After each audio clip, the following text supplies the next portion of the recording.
I'm sorry, Commander Lex Harrow said, voice flat, arms crossed behind his back. Next time I'll let everyone suffocate. The chamber erupted.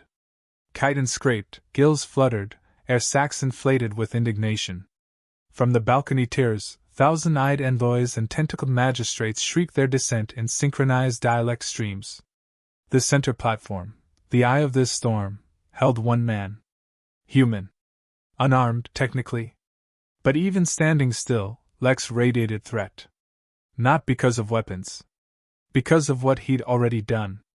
High Arbiter Ziltracher raised a clawed hand, demanding silence. The peacekeeping drones responded first, a soft hum charging the air with subsonic pressure. The crowd quieted like scolded children. Commander Harrow, Tracher said slowly, as though addressing a dangerous animal. You brought an unregistered object into the Grand Hall. A device with moving blades, compact igniters, metal struts capable of kinetic application. Is that correct? Lex glanced at the small tool on the evidence pedestal. A multi-tool, Earth standard. Red grip. Fold-out attachments. The toothpick was still extended. He nodded. Yeah, Lex said. A multi-tool. Used it to open a stuck access panel before the heat differential collapsed. Would you prefer I'd asked for a form first while your aquatic delegates broiled alive? Tracher's eyes, obsidian globes without pupils, gleamed. Do not conflate recklessness with heroism. The Assembly has protocols. Lex shrugged. So does hypoxia. One slower. Tracher turned to the gathered council.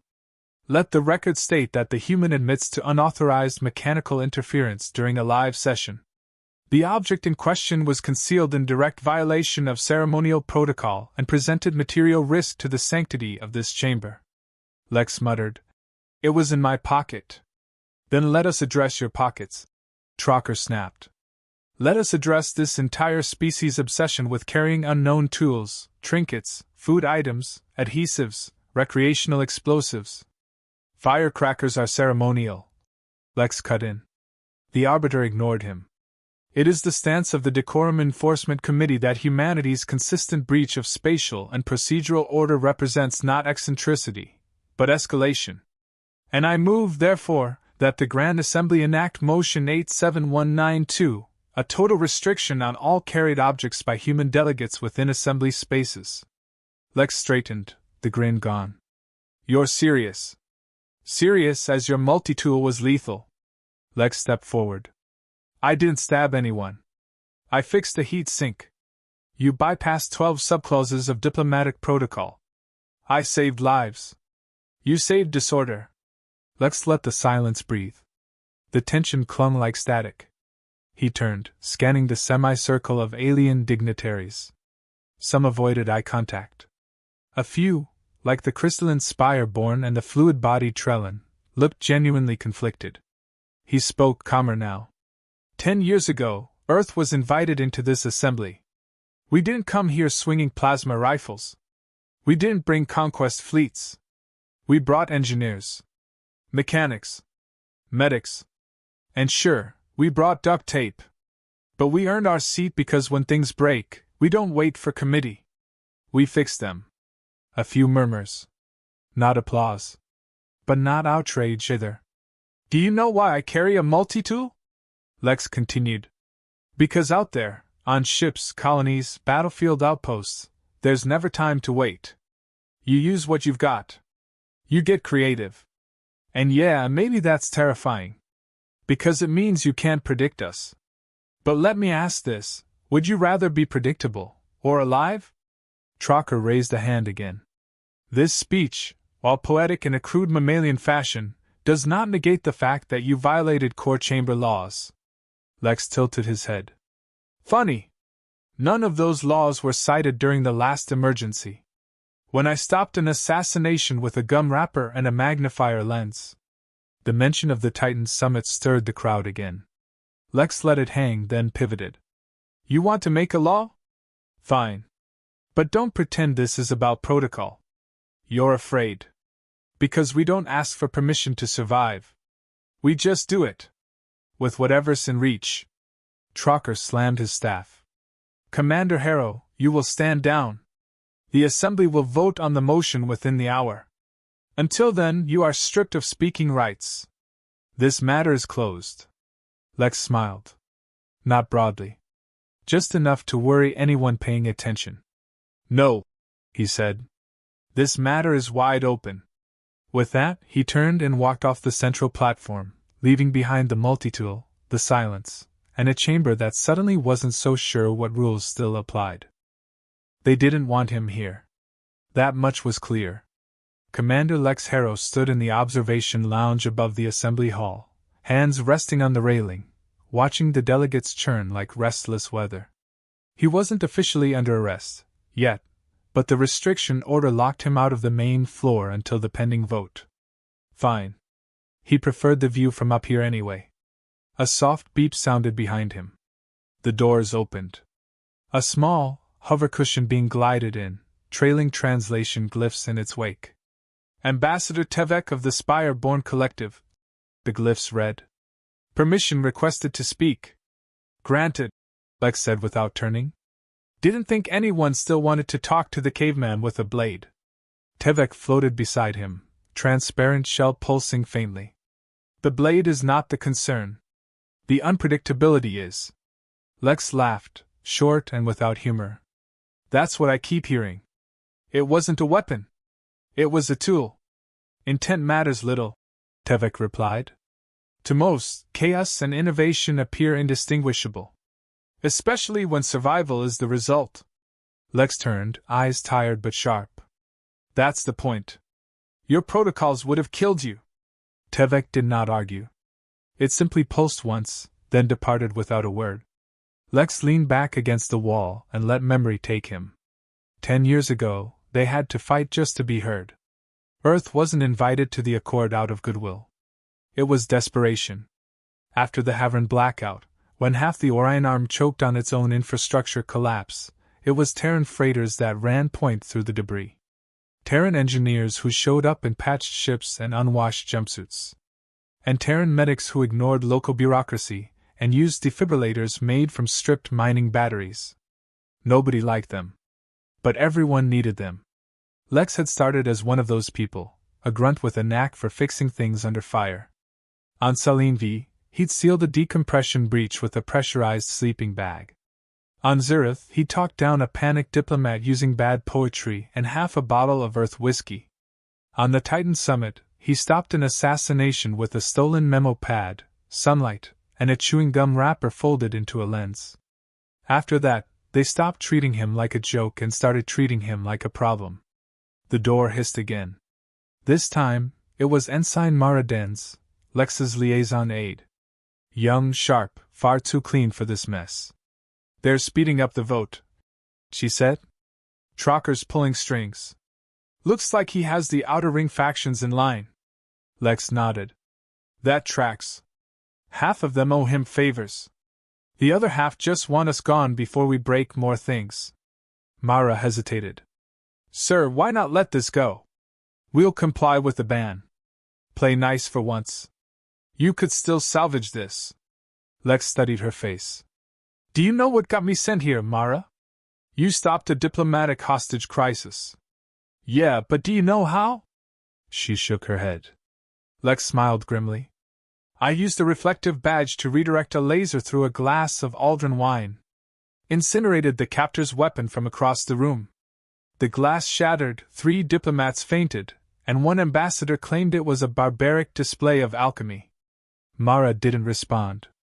I was supposed to be court-martialed, Lex continued. Instead, they shipped me here. Said I'd fit the tone. He walked past her, heading for the console embedded in the wall. With a flick, he summoned the internal assembly schematics. Then he pulled something from his sleeve, a foil strip. Thin, crumpled, the kind used to seal emergency rations. He flattened it against the console surface. It began to vibrate faintly. What's that? Mara asked. Passive sensor foil, Lex said. Not transmitting. Just listening. This one's tuned to temperature flux. I planted a set in the climate node chamber 4 days ago, before the so-called violation. Mara blinked. You were expecting a malfunction? I was expecting someone to force one. He pulled up the results. A spike, 1 minute before the system failure. Temperature shift consistent with micro-induction sabotage. Not natural wear. Not environmental flux. Deliberate. Lex grinned. I knew Trocker wanted us leash, but I didn't think he'd go this far. You're going to accuse him of sabotage in front of the full assembly? No, Lex said. I'm going to prove it. Then I'll let him accuse himself. Back in the hall, Trocker paced behind his desk like a predator in robes. Delegates were already whispering about the vote. It was political theater now. What mattered wasn't truth, but spectacle. Lex watched from the lounge's monitor feed, then turned to Mara. We leaked the data anonymously to the Trellin envoy. She was almost killed in that chamber when the node failed. Let her outrage carry it forward. And if it backfires? Then they ban us from carrying items. Big deal. He held up his hand, flexing the fingers. They can't ban what we are. Mara exhaled slowly. You really think you can turn this around? I don't have to, Lex said. I just have to show them that every time they try to predict us, they get it wrong. He turned, heading toward the chamber doors. Where are you going? To remind the assembly why we were invited here in the first place. And why they've regretted it ever since. Lex stepped into the assembly chamber without ceremony. No entourage, no formal attire, no prepared speech. Just a datapad clutched in one hand and a thin smile barely held back. High Arbiter Ziltrocker didn't bother to hide his irritation. Commander Harrow, the floor is not yours. Lex stopped in the center of the dome, looked around, and then held up the pad. I know, he said casually. But I figured the floor belonged to the truth. So I brought some. There was a ripple of interest. Cameras adjusted. Species without eyes tilted toward him, all the same. You accused me of bringing danger into this hall, Lex said, voice steady. You accused humanity of treating protocol like a suggestion. And you claimed my multi-tool was the threat. He tapped the pad. A projection appeared, an overlay of thermal data, time-stamped, precise. Here's the node readout. 4 days before the incident. Stable. Here's the spike, 1 minute before the system failure. See that? Sudden thermal induction. Artificial. Sabotage. Gasps, clicks, and ultrasonic chatter followed. A few delegates leaned forward. Others checked their aids feeds. The Trellin envoy turned slightly, her body shimmering pale in alarm. Lex continued. This isn't wear and tear. This wasn't an accident. Someone triggered it, knowing what the outcome would be. And knowing I'd intervene. Trocker stood. You expect us to accept unvetted data from a human device? Lex grinned. Oh, I didn't expect you to accept anything. I expected you to recognize this. He tapped again. The projection shifted, zooming in on microscopic residue from the sabotage site. Crystalline fragments. Metallic threading. This is sympathy tech. Specifically, a relay spike used in your own enforcement droids. Trocker's robes didn't move, but something behind his expression tightened. A fabrication, he said coldly. Then disprove it. Lex shot back. Run your own scan. Call forensics. You've got the access. Silence stretched. Delegates looked to Trocker. He remained still. Lex took a step forward. Let me connect the dots, in case the room is too polite to ask. Hours before the sabotage, the Arbiter here filed a motion to suspend the Human-Trellin Alliance under emergency instability clauses. It would have taken effect had the malfunction caused casualties. He knew where to strike. Knew who would react. And he counted on this chamber to be too bound in etiquette to stop him. Murmurs rose. The Trellin delegate whispered to her aide. 2 Outer Rim species quietly pulled back from Trocker's voting block. The Arbiter lifted his chin. This is nothing more than a smear campaign wrapped in theatrics. You're right, Lex said. It is theatrical. Because you made it that way. He turned again to the crowd. You want to talk about protocol? Let's.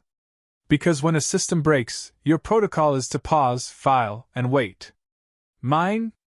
Fix the damn thing before it kills someone.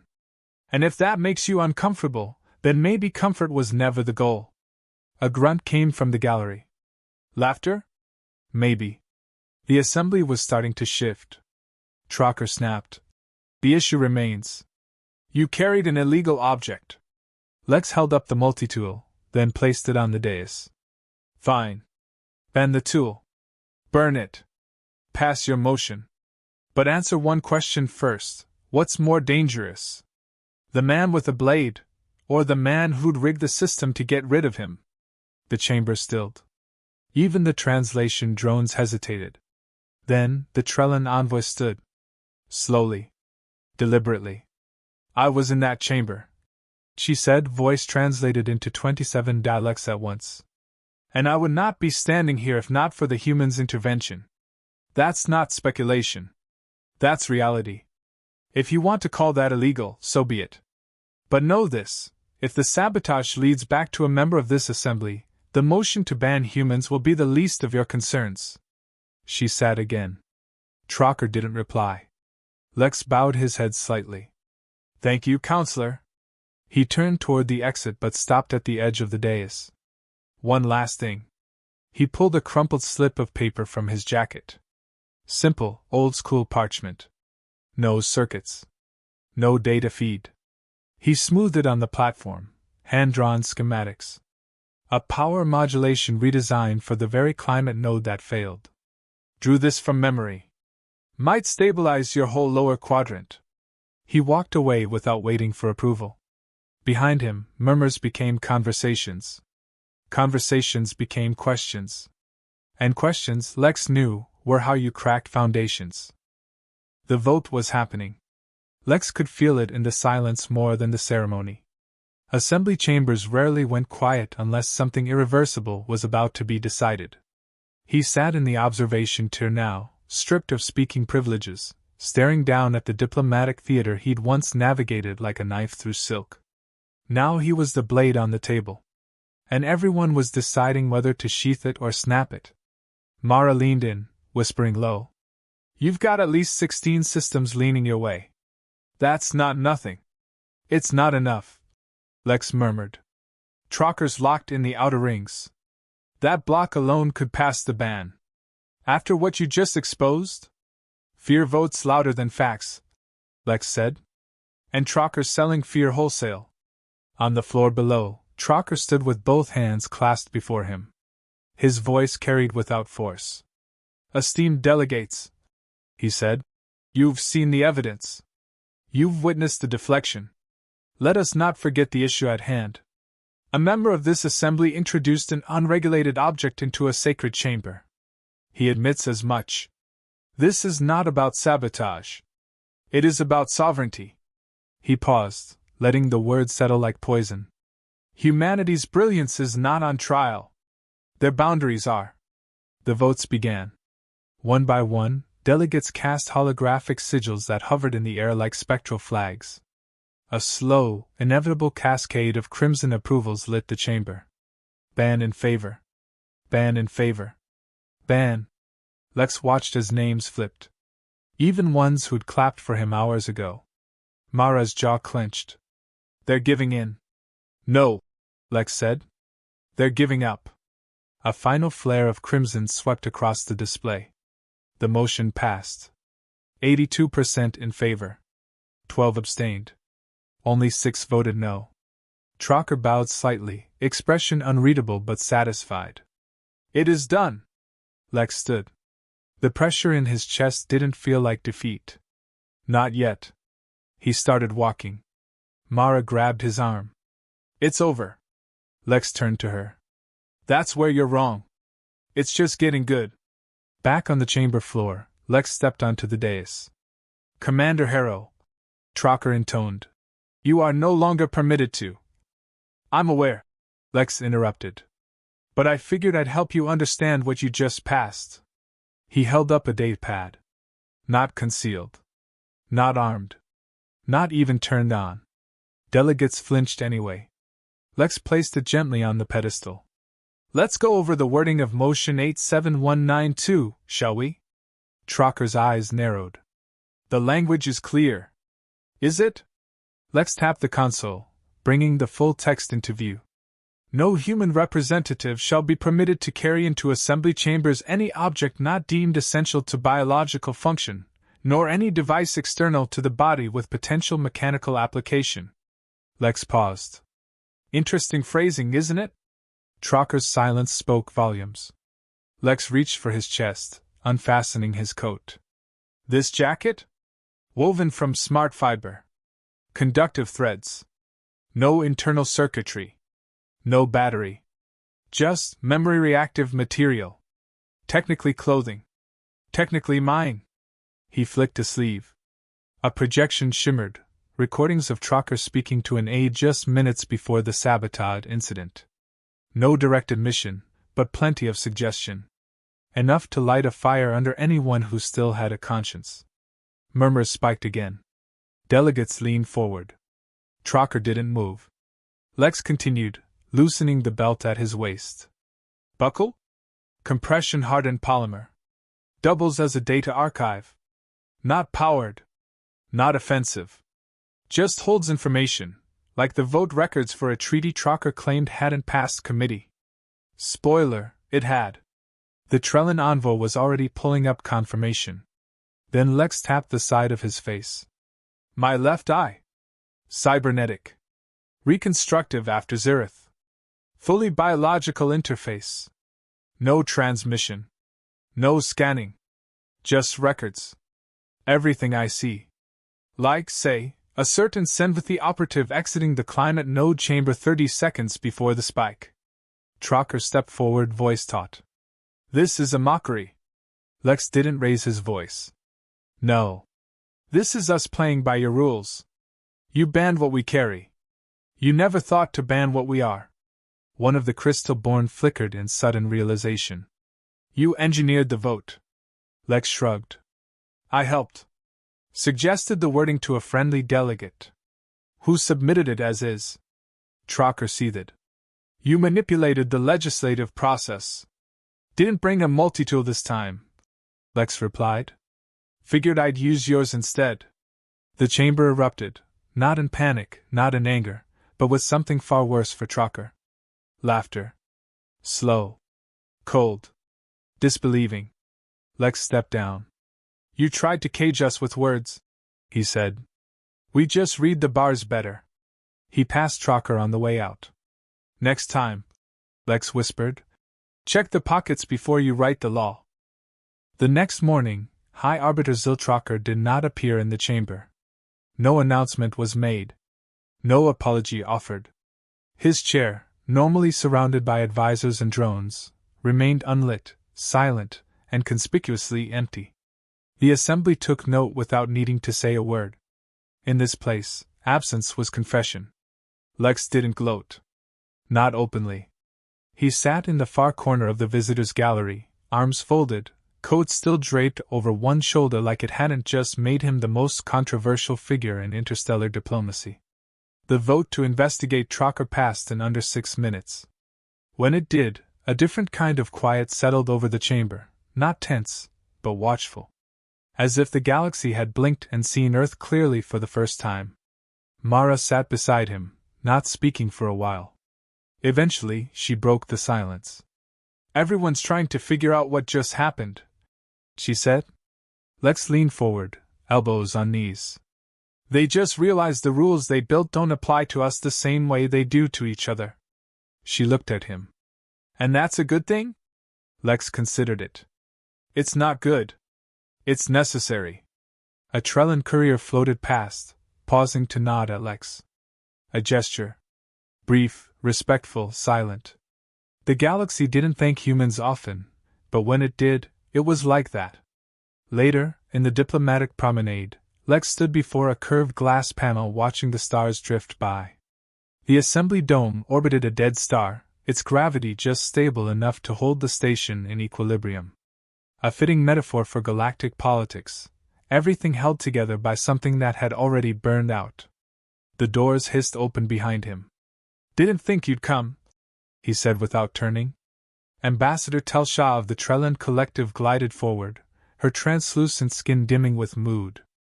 Your gambit created tremors. The Outer Ring factions are furious. They'll adjust. They always do. That's the problem. Lex finally looked at her. I didn't do this to win.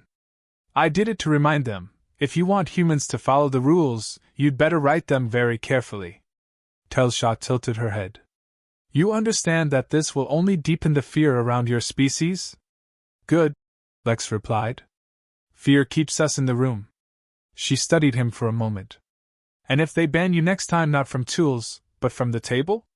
Then we build our own. A long pause. Then she gave him the smallest nod. Spoken like a true human. The official ban stood.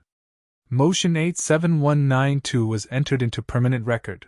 No human may carry any object not deemed biologically essential into the assembly chamber. Earth issued a statement of respect.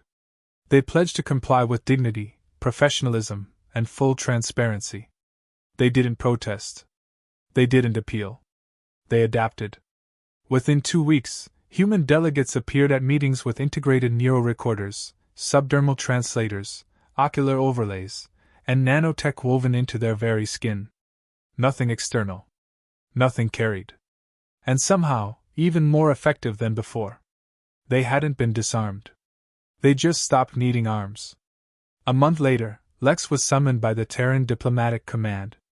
Brief, formal, and personal. His rank was being elevated. His new role, Special Envoy to the High Chamber on Interstellar Compliance and Cultural Asymmetry.